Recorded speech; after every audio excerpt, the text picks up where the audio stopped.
Paminday to!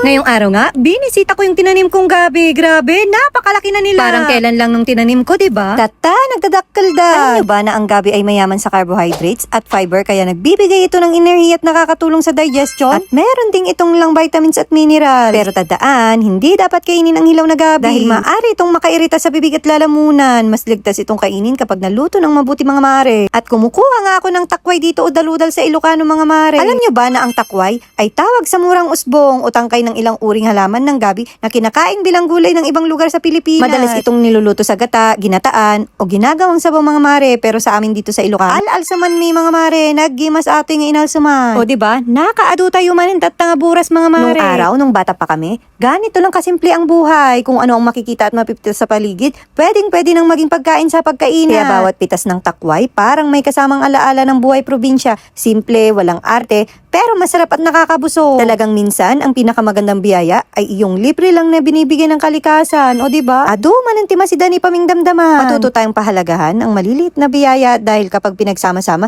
nagiging malaki ang pagpapala. O diba? Hanggang dito na lang muna ang ating video ngayong araw. Salamat sa pagsama. Hanggang sa susunod nating kwentuhan at pamimitas. Hanggang sa muli. Paalam. Salamat.